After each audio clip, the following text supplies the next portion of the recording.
Glória a Deus. A paz do Senhor, meus irmãos. Amém? Graças a Deus pela oportunidade de estarmos juntos mais uma vez. Sexta-feira quente, né?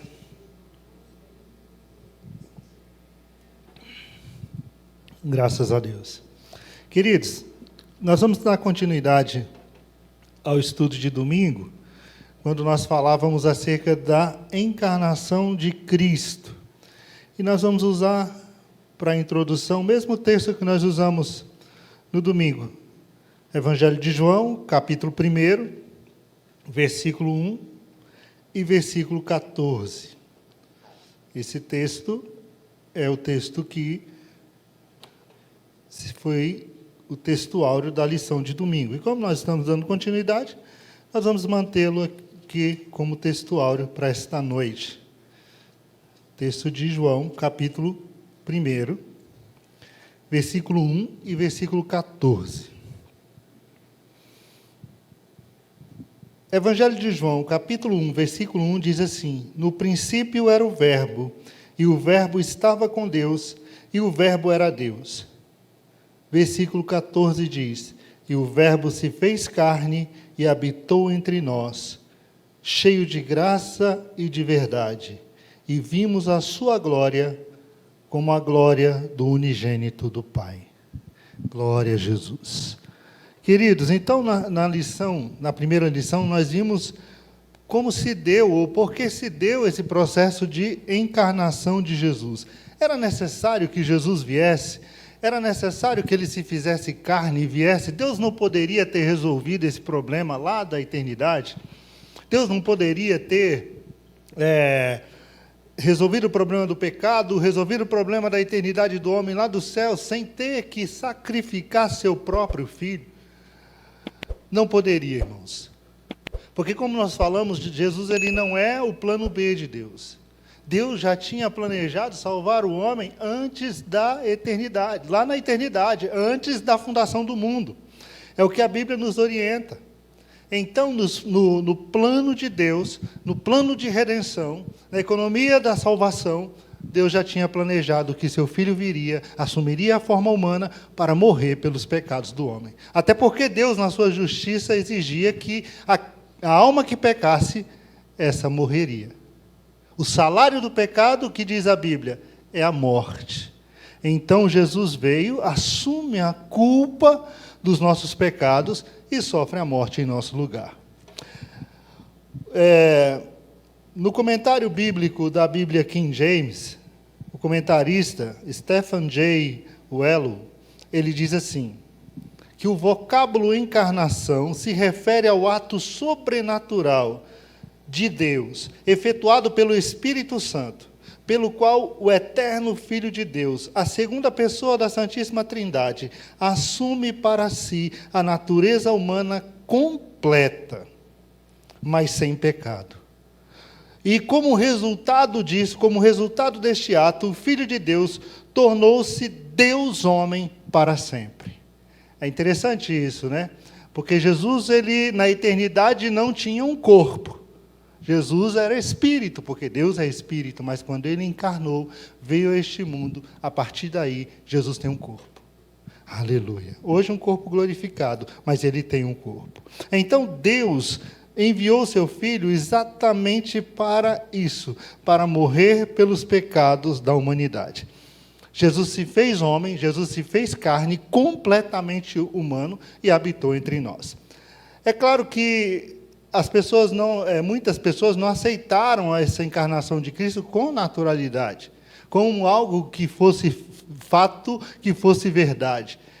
Nós vemos que já na época do apóstolo João, ele, quando escreve lá na sua primeira epístola, ele já escreve combatendo os pensamentos gnósticos, os pensamentos da doutrina do gnosticismo, que negava a materialidade, ou seja, negava que Cristo tivesse vindo em carne, até porque, para o gnosticismo, tudo que é matéria, tudo que é físico, não é bom, é ruim, é mau. Então, ele jamais poderia admitir que Deus se tornasse como um de nós, se tornasse matéria. Então, João vem combatendo isso, e na sua primeira epístola, lá no capítulo 4, João vai dizer assim: amados, não creais a todo espírito, mas provai se os espíritos são de Deus, porque já são muitos os falsos profetas que se têm levantado no mundo. Nisso conhecereis os falsos profetas. Aí ele vai dar a dica para que nós possamos identificá-los. Ele diz: todo espírito que confessa que Jesus Cristo veio em carne é de Deus. Mas todo espírito que negar que Jesus veio em carne, este é o espírito do anticristo. Isso é o que João vai deixar. Então, já naquela época, já se tinha essas doutrinas que combatiam essa verdade. Mas os apóstolos também estavam ali para, de forma apologética, defender a realidade de que Cristo veio como um de nós. Né? Antes de vir ao mundo, como já falamos, Jesus ele não tinha um corpo, ele era como Deus, ele era espírito. Quando Jesus conversa com a mulher samaritana, ele diz que Deus é espírito. Um espírito não tem mãos, não tem pés, não tem boca, não tem ouvido, não tem olho. Jesus não tinha. Como espírito, nada disso. Aí você fala: não, pastor, e como a Bíblia fala da mão de Deus? E como a Bíblia fala dos olhos de Deus? Se Deus é espírito, Deus não tem mão, Deus não tem pés, Deus não tem olhos, Deus não tem ouvidos. Na teologia, esse fenômeno é chamado de antropomorfismo. É quando nós atribuímos a Deus, que é espírito, características que são humanas, para que nós possamos entender o agir de Deus. Então, quando o profeta diz que a mão de Deus não está encolhida para que não possa salvar, eu vou entender que Deus, por sua misericórdia, Ele vai sempre estar disposto a salvar o homem. Quando ele explica dessa forma, fica mais fácil de eu entender que eu tenho um Deus com a mão sempre estendida, desejando salvar. Então, esses detalhes são para que nós possamos entender a forma como Deus age, mas Deus é Espírito. Então, quando Paulo escreve acerca de Jesus, lá em Filipenses capítulo 2, versículos 6 a 8, ele já começa dizendo que ele existindo em forma de Deus, ou seja, ele na eternidade existia na forma de Deus, e como Deus em espírito. Né? Não teve por usurpação ser igual a Deus, mas esvaziou-se, tomando a forma de servo. E nessa forma de servo, ele se fez semelhante aos homens, e achado na forma de homem, humilhou-se até a morte. Então veja que ele existia na eternidade na forma de Deus. Né? Então ele assume a forma humana, mas quando ele assume a forma humana, ele não perde a sua divindade, ele continua sendo Deus. Ele esvaziou-se para que pudesse assumir essa forma, mas ele não esvaziou dos seus atributos divinos, ele continua sendo Deus. Jesus veio ao mundo como homem, mas também como Deus, 100% homem, 100% Deus, onipotente, onisciente, onipresente. Todos os atributos de Deus estavam nele. O apóstolo diz que convinha que toda a plenitude de Deus habitasse nele. Então, Jesus ele não era um fantasma, como o gnosticismo queria pregar. Entendeu? Não era um fantasma. É engraçado que quando ele ressuscita, né? Tem um texto que ele diz: venham, toque aqui, vejam, fantasma não tem carne como eu tenho. Não é? Então, Jesus não era um fantasma. Ele tinha um corpo, quando ele veio a este mundo, um corpo físico como o meu e como o seu. Né? E é interessante porque Jesus, ele, como homem, ele sentia tudo o que nós sentíamos, né? Cansaço, sede, fome, frio, calor. Era uma pessoa normal. Nós não vamos nos ater a esses detalhes, porque isso aqui já é para a lição de domingo. Então, nós vamos passar por aqui. Então, nós vamos direto para o nosso ponto principal. Por que Jesus tinha que tomar a forma humana? Que ele tomou a forma humana, nós já sabemos. Que ele se fez carne, nós já sabemos. Agora, por quê? Era necessário? Era necessário. Primeiro, para que ele pudesse morrer pelos nossos pecados. E aí eu vou tomar como base para essa noite o texto de Hebreus, capítulo 2. Então, você já pode deixar sua Bíblia aberta, lá em Hebreus, no capítulo de número 2, tá certo? Que nós vamos ler muito no capítulo 2 de Hebreus, para o estudo dessa noite. Então, logo no capítulo 2, versículo 9, nós vamos entender por que Jesus se fez carne. E uma das razões, ou talvez a principal razão, seja essa. Do capítulo 2, versículo 9 de Hebreus. Diz assim: vemos, porém, aquele que por um pouco foi feito menor dos que os anjos, Jesus, que por causa do sofrimento da morte foi coroado de glória e de honra, para que pela graça de Deus provasse a morte por todos. Então este era o principal objetivo, para que ele pudesse morrer pelos nossos pecados. Então veja, o homem pecou lá no Éden, e Deus deu a sentença: o homem vai morrer. O salário do pecado é a morte. Entendeu? Então, Jesus ele veio exatamente para cumprir a justiça de Deus acerca do pecado. E ele vai morrer pelos pecados da humanidade. Ele assume a nossa culpa, ele morre pelos nossos pecados. Deus é justo. E, com certeza, ele não ia deixar de punir a desobediência humana. A queda humana, ela atingiu, a queda de Adão ali no Éden, ela atingiu a natureza humana. E Paulo, quando explica isso, ele diz: porque, como por um homem entrou o pecado no mundo, e pelo pecado a morte, assim a morte passou a todos os homens. Todos pecaram. Né? A evidência de que todos pecaram é que todos morrem. Né? A consequência do pecado é a morte. Então, Jesus veio exatamente para isso, né? Para nos livrar da condenação eterna. Exatamente morrendo em nosso lugar, assumindo as nossas culpas e pagando o preço que era nosso. Veja que após a queda no Éden, Deus já começa então ali mostrar para o homem o seu plano de salvação. Né? Deus começa na sua didática a ensinar o homem o que iria acontecer. Lá no Éden, Deus já mata um animal inocente para cobrir a nudez dos homens.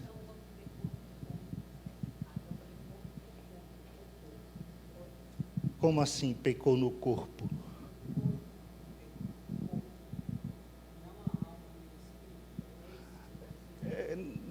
Não estou fazendo aqui essa diferença.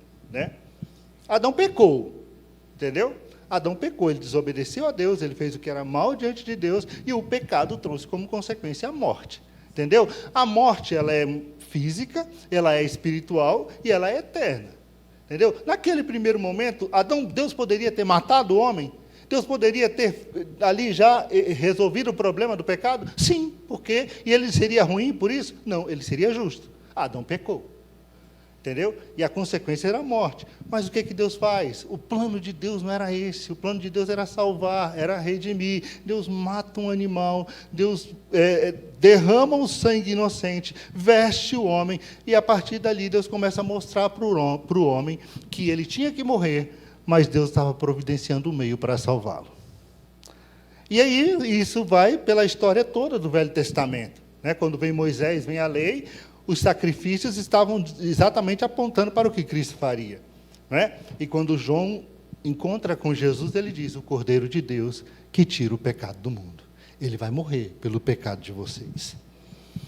Entendeu? Então, veja bem, nesse ponto, nós entendemos exatamente isso. Jesus morreu pelos nossos pecados. E tudo isso é a prova maior do seu amor para conosco. Agora, esse ponto nós trabalhamos no domingo, que Cristo morreu pelos nossos pecados. Um outro ponto interessante, que é uma consequência exatamente desse ponto, de Jesus ter morrido pelos nossos pecados, está lá no último ponto da revista, que ele fala que ele morreu para prover a nossa reconciliação, ou seja, a reconciliação entre Deus e o homem por meio do seu corpo. Essa ideia, ela está lá no texto de Colossenses, capítulo 1, versículos 18 a 22. Ali, naquele texto, Paulo diz o seguinte: ele é a cabeça do corpo da igreja, é o princípio e o primeiro dentre os mortos, para que em tudo tenha primazia, porque foi do agrado do Pai que toda a plenitude nele habitasse. E que, havendo feito a paz pelo sangue da sua cruz, por meio dele reconciliar-se consigo mesmo todas as coisas, tanto as que estão na terra como as que estão no céu. A vós também, que noutro tempo erais estranhos, inimigos no entendimento, pelas vossas obras más, mas agora, contudo, vos reconciliaste no corpo da sua carne pela morte. Então, quando Jesus veio, assumiu a forma humana e morreu pelos nossos pecados, esse ato de Cristo morrer trouxe o quê? A reconciliação. Nós pecamos, nós estávamos separados, destituídos da glória de Deus, separados de Deus, havia uma separação por causa do pecado, mas o homem foi reconciliado. Jesus ele veio e fez a paz entre o homem.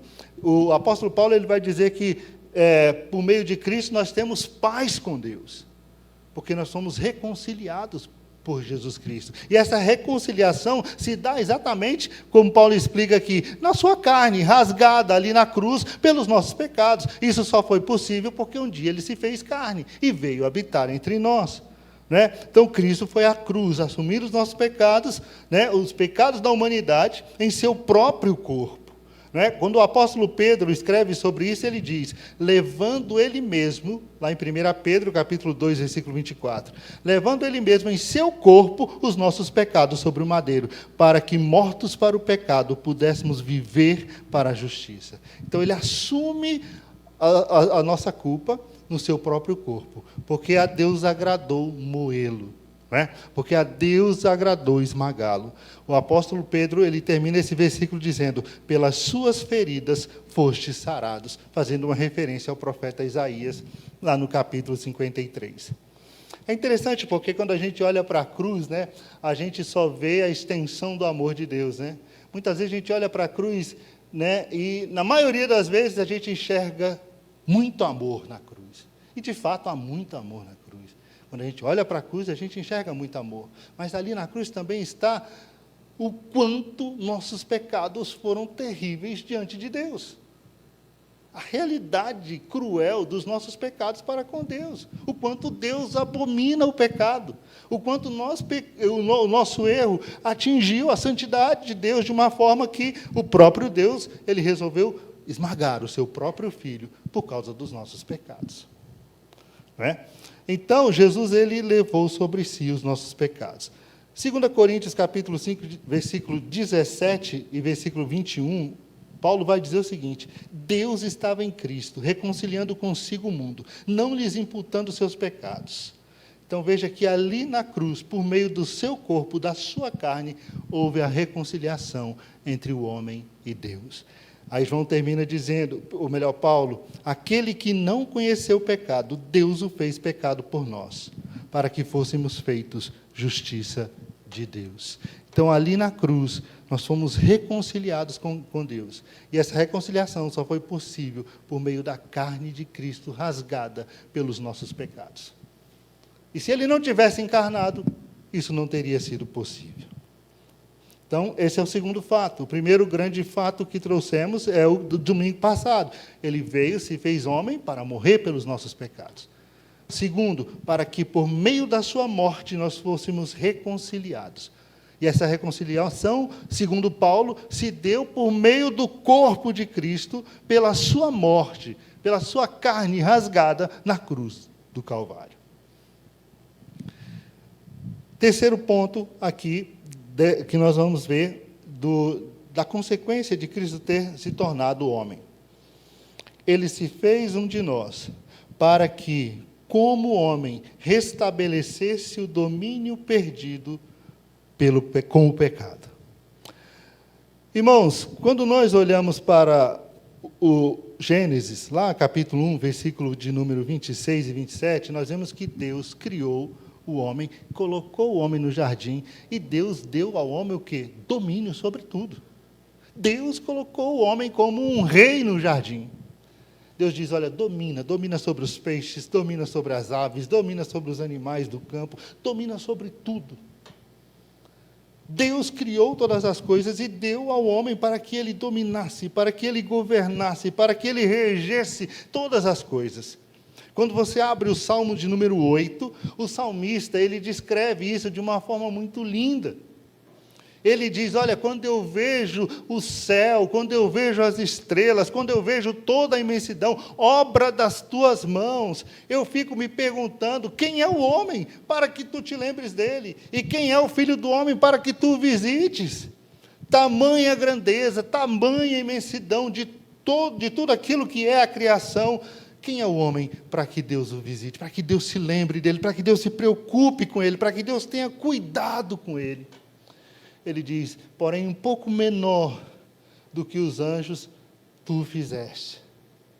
Pouco menor do que os anjos tu o fizeste. E tu o coroaste de glória e de honra. Tu o coroaste de glória e de honra. Deus fez isso com Adão. Deus criou o homem, Deus coloca o homem no jardim, e Deus coroou o homem de glória, Deus coroou o homem de honra, e Deus deu ao homem domínio sobre a criação. E o salmista vai descrever isso lá no capítulo 8, no versículo 4, do versículo 4 ao versículo 6. Ele vai dizer exatamente isso. Deus deu ao homem o domínio sobre as obras das suas mãos. Agora, com o pecado, o homem perdeu esse domínio. Com o pecado, o homem perde esse domínio. Deus retira o homem do jardim, né? Deus agora, o homem agora está longe de Deus, está afastado de Deus. Agora ele vai ter que trabalhar a terra, vai ter que produzir a terra. A terra, por causa do homem, foi amaldiçoada, e agora ela produz cardos, ela produz abrolhos. Animais que eram dóceis agora já são perigosos, já são terríveis para o homem. Ele perdeu o domínio. Ele perdeu esse domínio. O próprio Jesus vai chegar e vai dizer que o diabo é o príncipe deste século. A Bíblia vai se referir a ele como o príncipe deste século. Então o homem perdeu o domínio. Agora, quando Cristo vem ao mundo, ele vem para restabelecer esse domínio que o homem perdeu. Ele vem para restabelecer, ele se faz homem, o segundo Adão, para exatamente poder restabelecer esse domínio. Quando você lê no capítulo 2 de Hebreus, eu pedi para que você deixasse aberto aí, capítulo 2 de Hebreus, a partir do versículo 6, olha como o escritor diz. Começando no versículo 5, capítulo 2, versículo 5. Pois não foi a anjos que Deus sujeitou o mundo que há de vir, sobre o qual estamos falando. Pelo contrário, alguém, em um certo lugar, deu testemunho dizendo: quem é o homem para que te lembres? Para que dele te lembres? Ou o filho do homem para que o visites? Nós já sabemos que esse alguém foi o salmista Davi, que esse determinado lugar foi o Salmo 8. Né? Então ele diz: alguém disse isso. Quem é o homem para que te lembres dele? Ou o filho do homem para que o visites? Fizeste um pouco menor do que os anjos, e de glória e de honra o coroaste. Todas as coisas sujeitaste debaixo dos seus pés. Ora, ao lhe sujeitar todas as coisas, nada deixou fora do seu domínio. Neste momento, porém, ainda não vemos todas as coisas a ele sujeitas. Vemos, porém, aquele que por um pouco foi feito menor do que os anjos, Jesus, que, por causa do sofrimento da morte, foi coroado de glória e honra, para que, pela graça de Deus, provasse a morte por todos os homens. Então, veja, agora que ele aplica essa palavra a Cristo. Ele veio, o segundo Adão, o último Adão, para obedecer ao Senhor, em obediência a Deus, conquistar todo esse domínio. A gente vê Jesus operando milagres e manifestando todo o seu domínio sobre a natureza, quando ele já estava aqui em carne, né, e habitou entre nós. Né? Nós vemos que, ao ressuscitar, Jesus olha para os discípulos e o que ele diz: é-me dado todo o poder nos céus e na terra. Ele reconquista essa autoridade. Ele retoma para si essa autoridade. Deus deu esse domínio ao homem, agora Jesus se tornou o homem perfeito para assumir esse domínio novamente. Então, veja, ainda diz assim, quando você vai para 1 Coríntios, capítulo 15, versículo 20.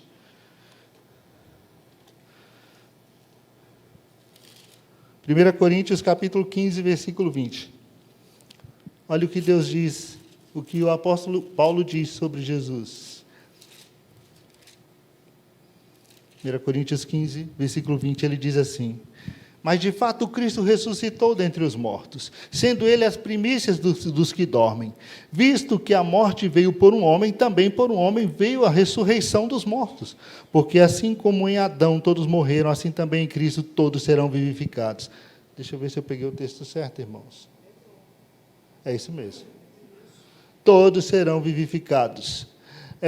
Versículo 23. Cada um, porém, na sua ordem. Cristo, as primícias, depois...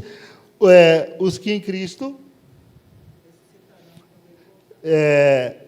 os que são de Cristo na sua vinda. E então virá o fim, quando ele, isso mesmo, é o texto mesmo, quando ele entregará o reino ao seu Deus e Pai, quando houver destruído todo o principado, bem como toda a potestade e poder, porque é necessário que ele reine até que tenha posto todos os inimigos debaixo dos seus pés. Essa é uma referência ao Salmo 110, né? Ao Salmo que é um salmo messiânico. E o apóstolo Paulo, ele vem exatamente falando desse poder que Cristo, ao ressuscitar, recebeu do Pai. Veja que, quando ele veio ao mundo, ele já exercia esse domínio, já exercia esse poder. Mas agora, ressurreto, ele diz, todo o poder foi me dado. Quando você lê o texto de Hebreus, lá está escrito que ainda não vemos todas as coisas debaixo do seu domínio. Porque haverá um tempo em que o Cristo vai voltar a este mundo. E ele vai voltar com a sua igreja para reinar por 1000 anos. E ali começa o reinado triunfal de Cristo, o filho de Davi, a quem Deus destinou o trono eternamente. Cristo se fez homem, ele assume a forma humana e ele nasce aonde? Exatamente na descendência de Davi, porque Deus destinou o domínio e o poder à descendência de Davi. E Cristo era a descendência de Davi, não é? Então ele, assumindo a forma humana, ele veio ao mundo e para que exatamente como o homem retomasse esse domínio que um dia fora perdido lá no Éden. E um dia isso será completo. Um dia nós veremos esse domínio completamente exercido pelo Senhor, na eternidade.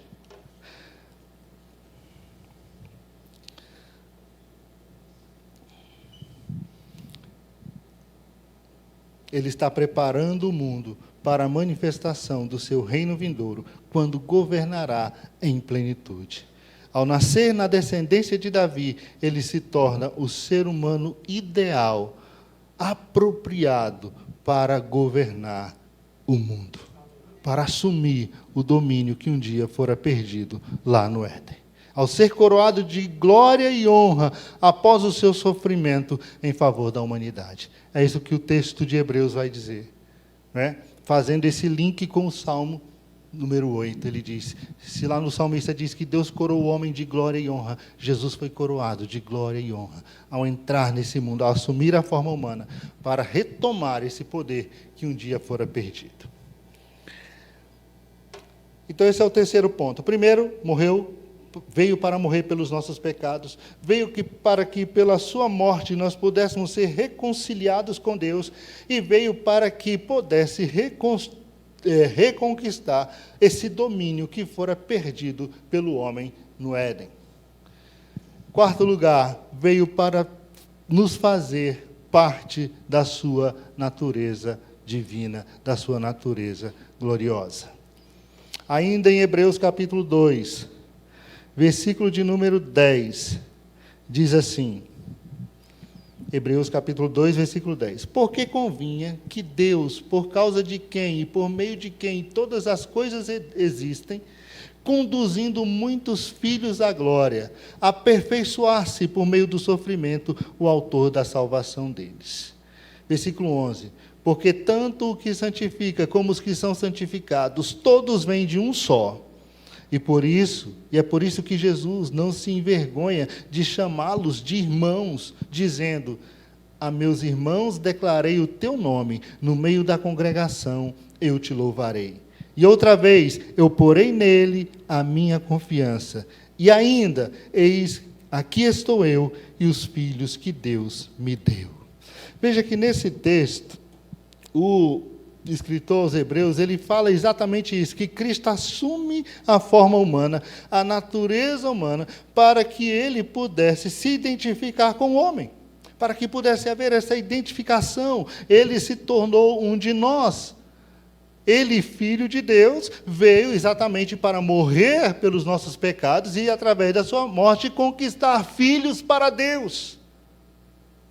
Trazer filhos à glória, essa é a expressão que ele usa. Por meio do seu sofrimento, por meio da sua morte, levar muitos filhos à presença de Deus. Ele nos fez filhos de Deus. Não é isso que João diz? Ele veio para os que eram seus, mas os seus não receberam. Mas todos quanto receberam, deu-lhes o poder de serem feitos filhos de Deus. Isso só foi possível porque o Verbo se fez carne e habitou entre nós. Porque ele se tornou um de nós. Porque ele quis ser semelhante a nós, seus irmãos, para nos conquistar para Deus por meio da sua morte e nos fazer filhos de Deus. E assim, como filhos de Deus, somos irmãos do Senhor Jesus. Ele é o nosso irmão mais velho. Ele nos fez parte da família de Deus. Nos fez parte da família de Deus. Ele compartilha agora essa glória com todos nós, que fomos salvos pelo seu sacrifício na cruz. Ele diz, conduzindo os filhos à glória. Lá no Evangelho de João, capítulo 17, na oração sacerdotal, Jesus vai dizer o seguinte, eu dei-lhes a glória que tu me deste. Falando dos discípulos, daqueles que ele conquistou.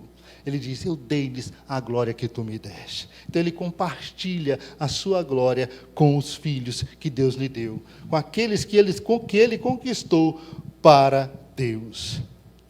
Somos filhos de Deus, né? E ele nos chama de irmãos e também nos chama de filho. Isso significa que o Filho de Deus o Filho de Deus e nós compartilhamos da mesma natureza de filhos e pertencemos à mesma família. Todos os que creem não são apenas seus irmãos, mas são também seus filhos, porque pela sua morte ele gerou para Deus filhos. Se Jesus não tivesse vindo à terra e se tornado homem, não teríamos parte na sua glória. Paulo, quando escreve a sua segunda carta aos Coríntios, lá no capítulo 3, versículo 18, ele diz que nós somos transformados de glória em glória, conforme a imagem do Senhor. Transformados de glória em glória, conforme a imagem do Senhor. Essa identidade só acontece, essa identificação só acontece porque Jesus se fez um de nós. E o escritor aqui aos Hebreus, ele vai no versículo 11, que nós lemos dizer, pois tanto o que santifica como os que são santificados, todos vêm de um só. E ele diz, e é por isso que Jesus não se envergonha de chamá-los de irmãos. Jesus não tem vergonha de olhar para mim e para você e dizer, meu irmão, é meu irmão, é meu irmão. Eu estava lendo um escritor que falava sobre esse assunto e ele dizia, será que nós também não nos envergonhamos de chamá-lo de Senhor? Porque ele não sentiu vergonha de assumir a forma humana. Ele sendo Deus, existindo na forma de Deus, não teve por usurpação ser igual a Deus, mas esvaziou-se, assumiu a forma humana. Morreu da forma mais vexatória possível. A morte mais cruel, mais vergonhosa possível. Ele assumiu tudo isso, a vergonha, o desprezo, todo o vitupério por nossa causa. E não se envergonha disso. Pelo contrário, ele agora tem o prazer, a alegria de olhar para nós e dizer, aqui estou eu e os filhos que tu me deste. Eu e os filhos que tu me deste. Aleluia. É interessante aqui que você vê no versículo de número 12, ele diz assim, a meus irmãos declarei o teu nome, e no meio da congregação eu te louvarei.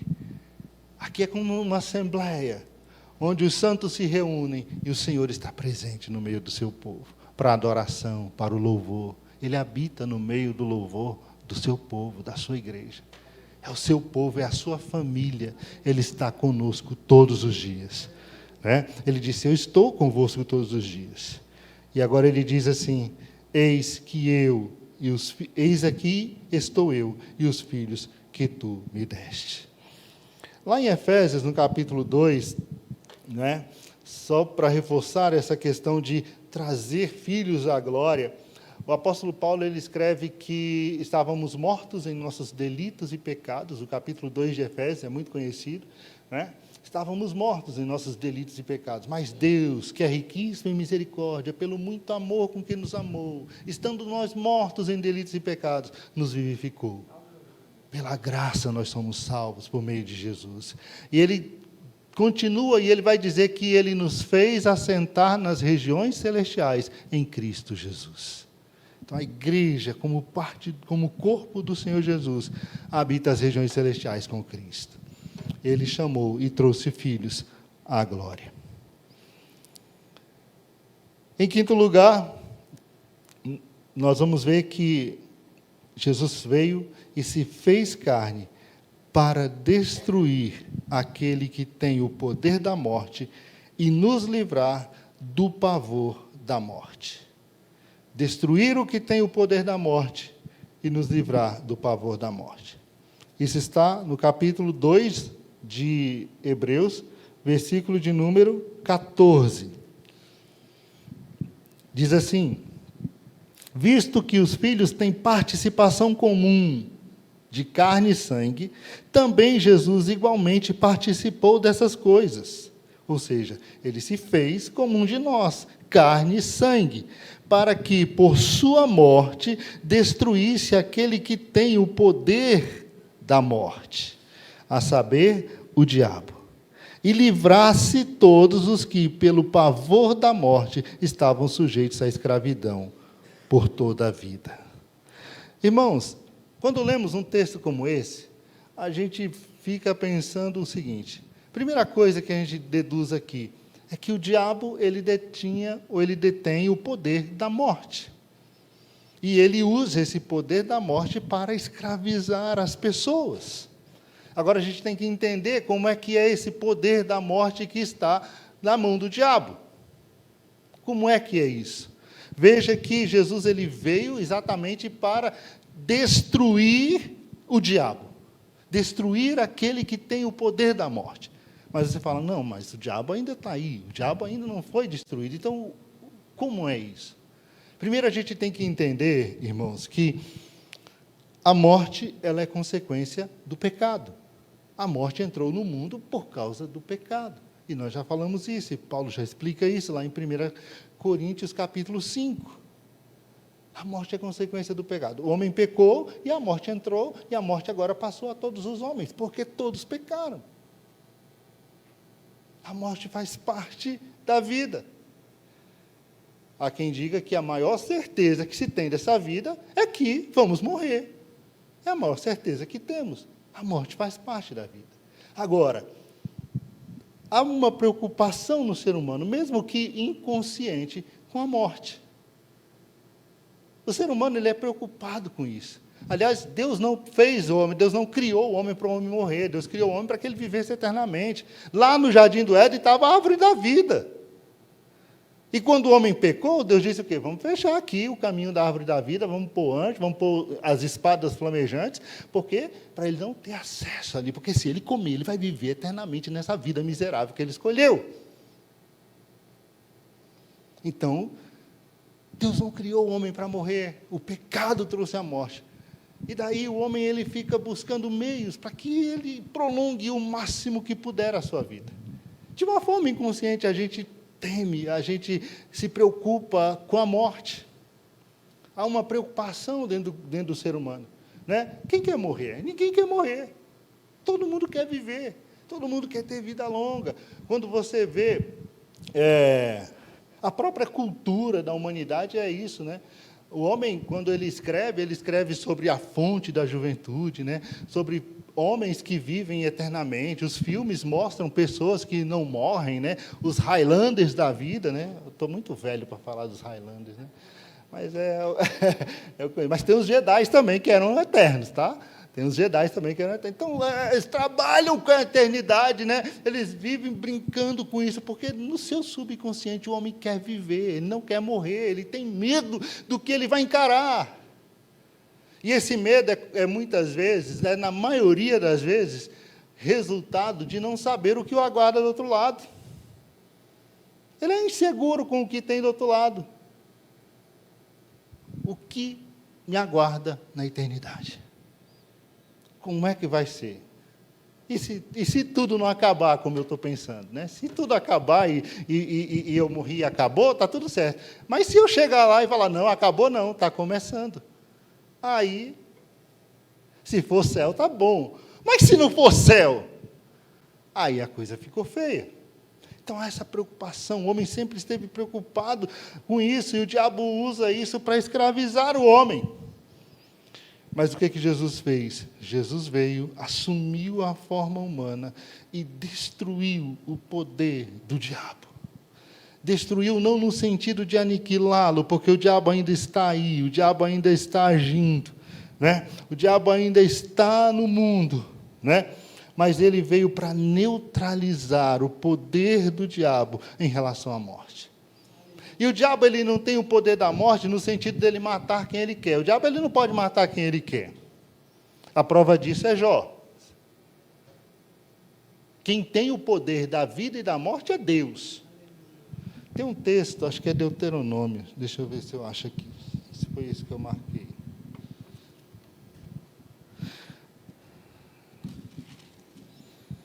Deuteronômio, capítulo de número 32, versículo 39. Diz assim: vejam agora,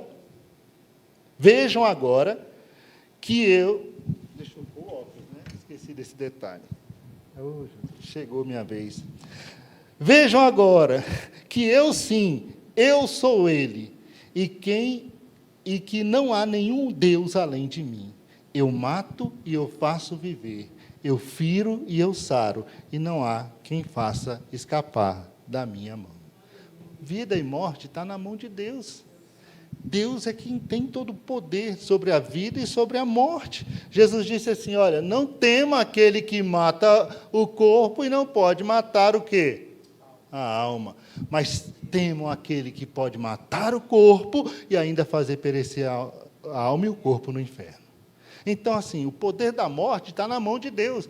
Então, onde é que entra o diabo nessa história, pastor? A morte é a consequência do quê? Do pecado. E quem é o pai do pecado? É o diabo. Quem incita as pessoas ao pecado? O diabo. E quando ele incita as pessoas ao pecado, quando ele leva as pessoas à tentação, ele leva as pessoas a pecarem, ele está levando as pessoas a quê? À morte. É nesse sentido que ele exerce o seu poder sobre a morte. Quando ele influencia os homens a pecar. Jesus um dia disse assim, o diabo ele é homicida desde o princípio. O diabo é homicida desde o princípio, porque foi ele que entrou no Éden e trouxe o pecado e citou a mulher para pecar, e a mulher, o homem, e quando eles pecaram, você acha que ele não chegou diante de Deus e disse, ó, pecou, tu não disse que ia matar? Vai lá, mata. Porque ele é o acusador, irmãos. Ele é o acusador.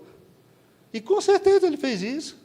Ele leva o homem para o pecado, porque ele sabe que Deus é justo e Deus vai cumprir a sua justiça e vai matar o homem que pecou. Mas Jesus então veio, né? E quando Jesus veio, ele destrói esse poder do diabo, porque Jesus venceu a morte. Jesus venceu a morte.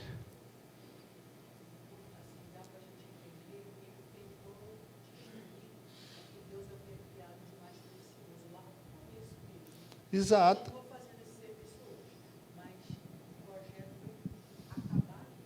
Exato.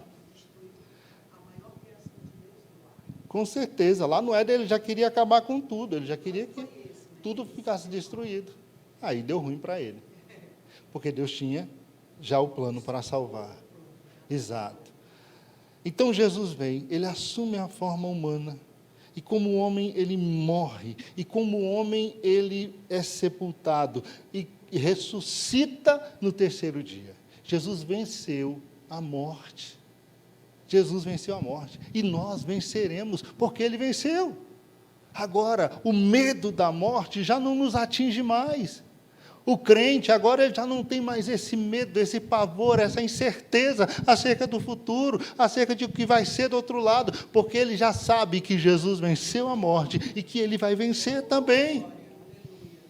Se a morte é uma certeza, vamos morrer, mas nós não ficaremos na cova. Um dia a trombeta vai soar e os que morreram em Cristo ressuscitarão para a vida, porque Cristo venceu a morte. Lázaro não venceu a morte. Elias não venceu a morte. Enoque não venceu a morte. Eles nem provaram a morte. Quem venceu a morte foi Jesus, porque ele morreu, ele esteve sepultado 3 dias e ele ressuscitou. Ele ressuscitou. E ao ressurgir, ele destrói o poder do diabo. Agora, todos aqueles que creem em Jesus não morrem. Lembra quando Lázaro morreu e Jesus chega na casa de Marta e Maria? É interessante a conversa de Jesus com Marta, né? Maria fica lá sentadinha, Jesus chegou, Marta sai correndo para encontrar Jesus e ela diz: se estivesse aqui, ele não tinha morrido. Jesus disse: seu irmão vai viver. Ela: eu sei, ele vai viver na ressurreição do último dia. Mas eu sei também que tudo quanto tu pedires ao Pai, Ele vai te dar. Interessante, né? Ela disse isso. Aí Jesus disse: olha, quem crê em mim, ainda que esteja morto, ele disse primeiro: eu sou a ressurreição e a vida. Quem crê em mim, ainda que esteja morto, viverá. E quem crê em mim e está vivo, não morrerá. Então veja, a vida está nele, a vida está em Cristo. E agora já não temos mais essa preocupação com a morte, porque ele veio para destruir as obras do diabo. Ele veio para vencer o diabo e derrotou o diabo na cruz. A profecia de Gênesis capítulo 15 se cumpre ali, na cruz. O calcanhar foi ferido, mas a cabeça também foi esmagada. E agora Jesus tem todo o poder, né? E todo aquele que crê em Jesus tem a vida eterna. E quando a gente lê o texto, por isso que eu estava fazendo confusão lá naquele texto de Coríntios, irmãos, porque eu tinha anotado essa referência para esse ponto aqui, 1 Coríntios capítulo 15, e quando eu li lá, eu fiquei na dúvida, falei: oxe, anotei errado. Mas vamos lá para 1 Coríntios capítulo 15, novamente, só que agora são outros versículos. A partir do versículo 55, olha o que diz o apóstolo Paulo aqui. Esse texto é bem conhecido, mas é um texto muito lindo. 1 Coríntios capítulo 15, versículo 55.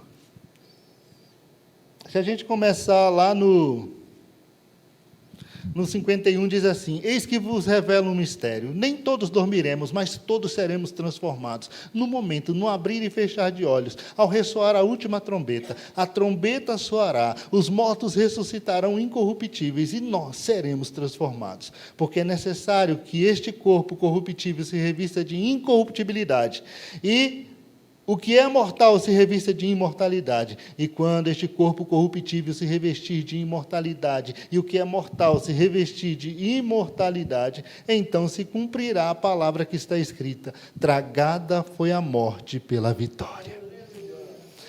Aí ele pergunta: onde está, ó morte, a tua vitória? Onde está, ó morte, o teu aguilhão? Ele diz: o aguilhão da morte é o pecado, e a força do pecado é a lei. Graças a Deus que nos dá a vitória por meio de nosso Senhor Jesus Cristo. Então o crente não tem medo mais da morte, porque ele sabe que a morte já não é o fim, e ele sabe o que o aguarda na eternidade. E isso tirou do diabo o poder de assustar, de trazer medo, de trazer temor. O crente agora, na beira da morte, ele glorifica a Deus, ele exalta a Deus, porque ele tem certeza do que o aguarda do outro lado. Ele não está mais preocupado. Não é o fim. E Jesus veio, assumiu a forma humana, e só como homem ele podia fazer isso. Como Deus ele não podia morrer.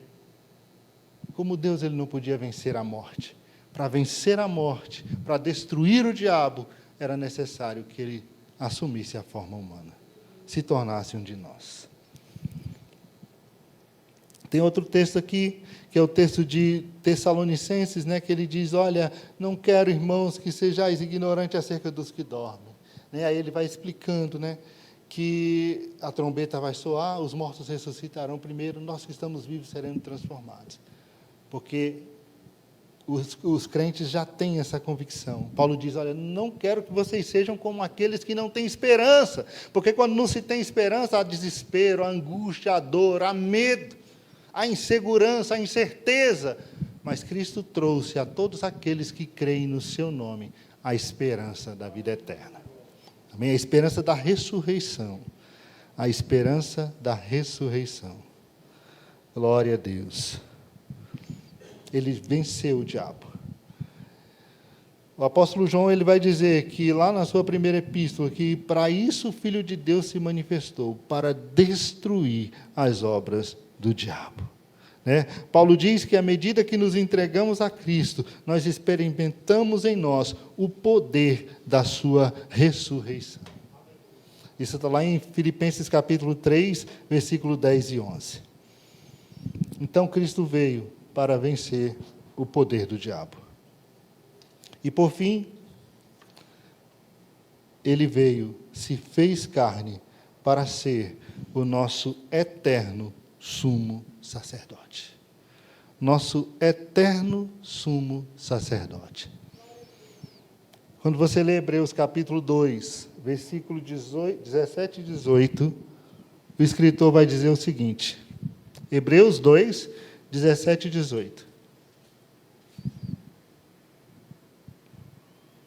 Por isso mesmo era necessário que em todas as coisas ele se tornasse semelhante aos irmãos, para ser misericordioso e fiel sumo sacerdote nas coisas referentes a Deus, e para fazer propiciação pelos pecados dos homens.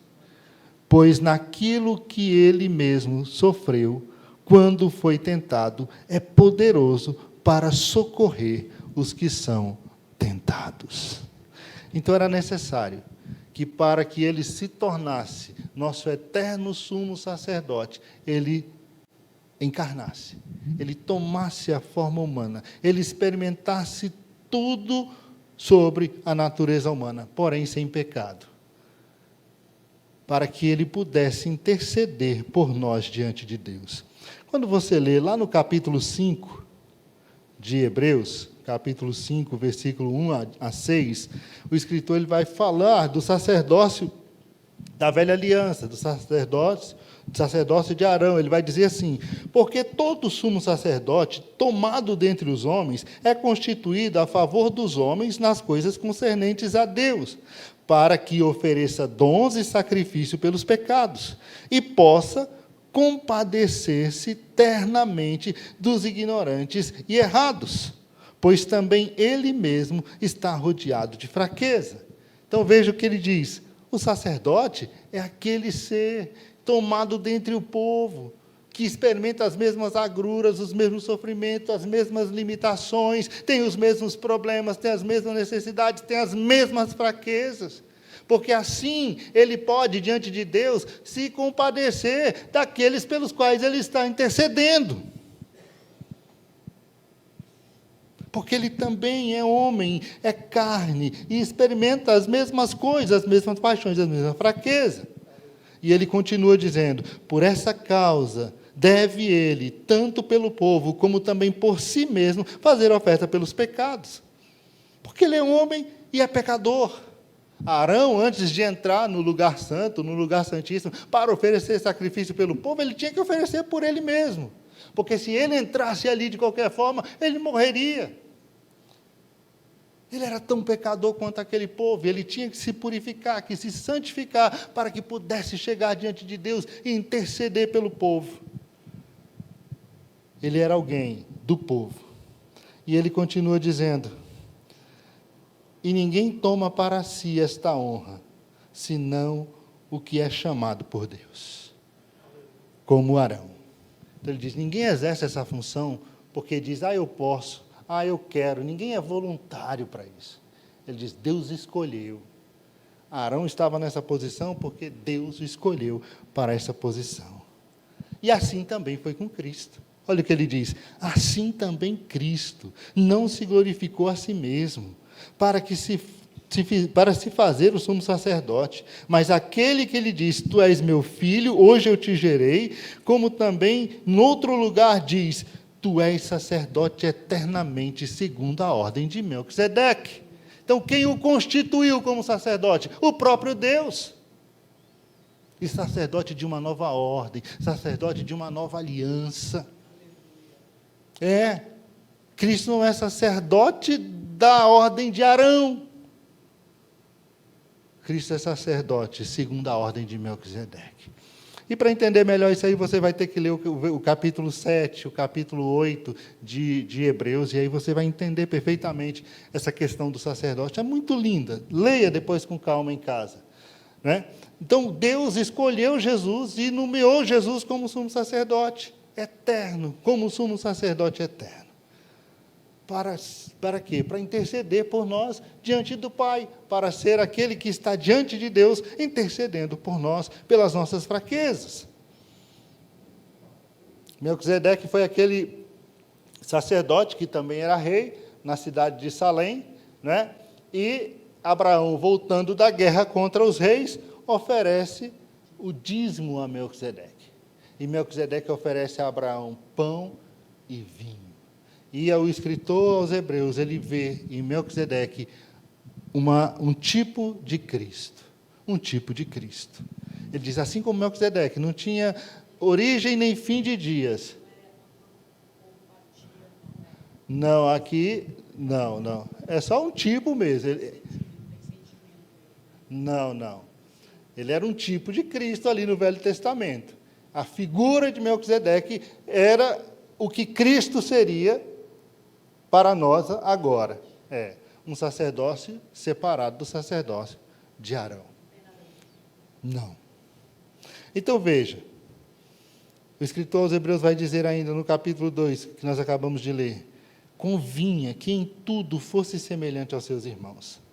Já que Deus o escolheu para ser nosso eterno sumo sacerdote, convinha que ele fosse semelhante a nós, que ele também, assim como o sacerdote na antiga aliança era alguém do povo, que deveria ter sentimentos em relação ao povo, porque ele convivia com o povo, Cristo da mesma forma, ele tinha que se fazer um de nós, tinha que descer ao mundo, tinha que assumir a forma humana, para experimentar tudo aquilo que nós experimentamos, e assim poder socorrer aqueles que são tentados.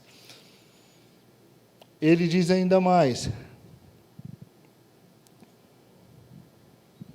vimos que temos um sumo sacerdote, Jesus, isso está no capítulo 4, versículo 14 a 16. Visto que temos um sumo sacerdote, Jesus, Filho de Deus, que penetrou nos céus, retenhamos firme a nossa confiança, porque não temos um sumo sacerdote que não possa se compadecer das nossas fraquezas. Porém, um que, como nós, em tudo foi tentado, mas sem pecado.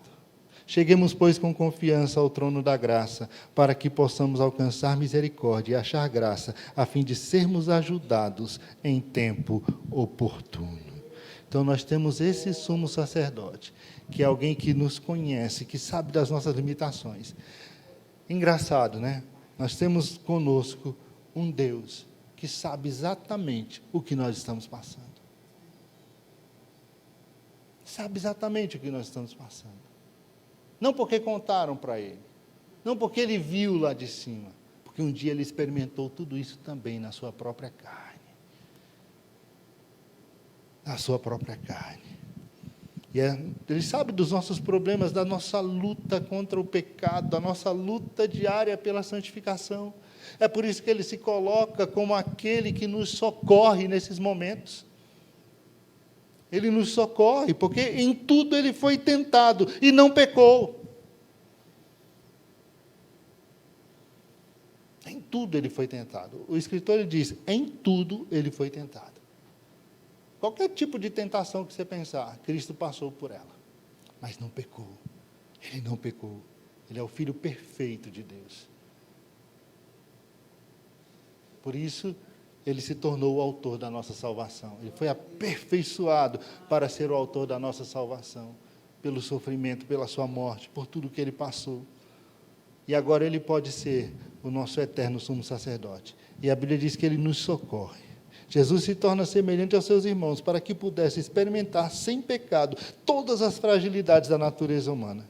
Jesus foi um bebê inteiramente dependente de outras pessoas, uma criança em desenvolvimento, aprendendo a correr, a andar, a falar, um adolescente amadurecendo, sentindo cansaço, fome, sede, sono. Soube o que é ser desprezado, rejeitado, ser alvo de mentiras, experimentou o sofrimento físico até a morte, para que pudesse interceder por nós na eternidade.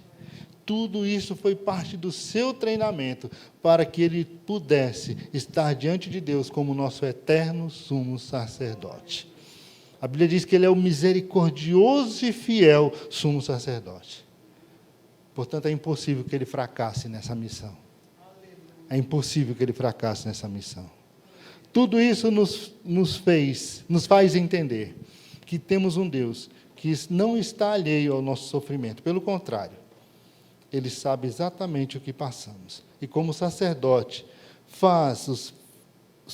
fez o sacrifício necessário para nos livrar dos nossos pecados. E não precisou fazer sacrifício por si mesmo, como fazia Arão antes de entrar no Santo dos Santos. Como sacerdote, pode nos socorrer em nossas fraquezas, em nossas tentações.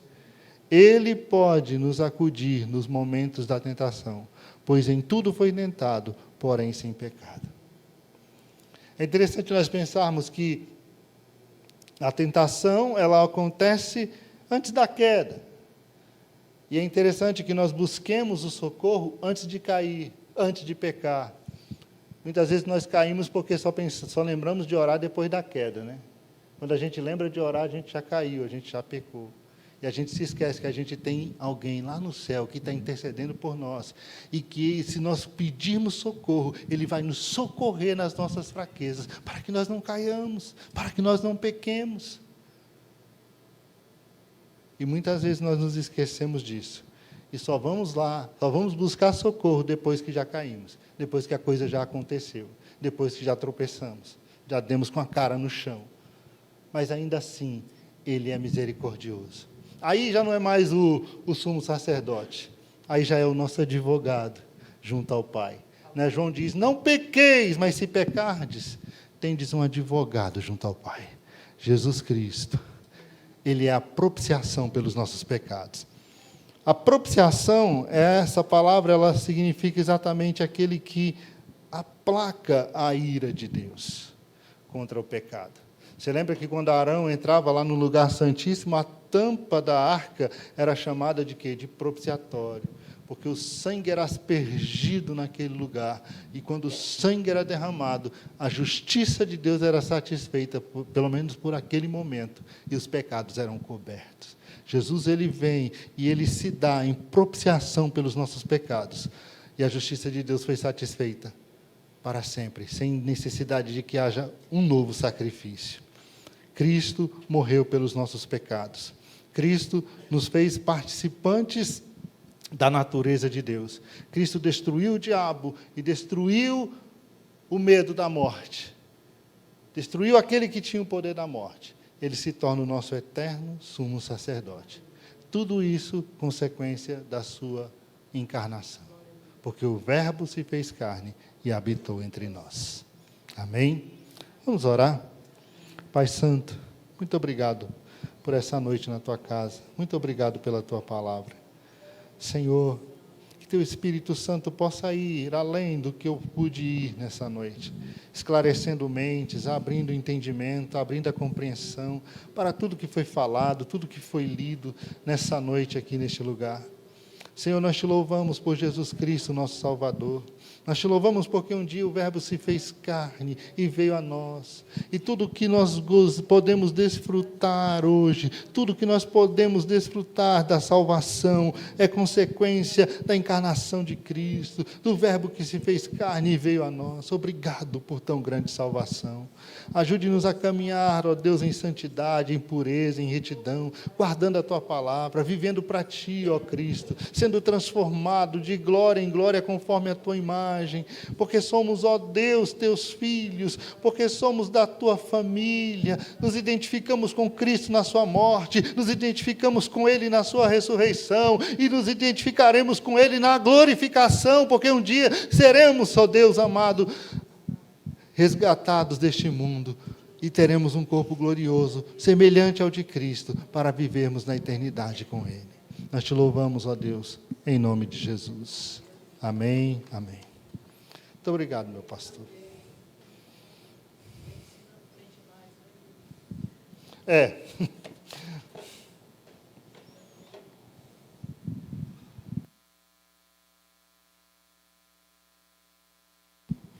Ele é grandão, né?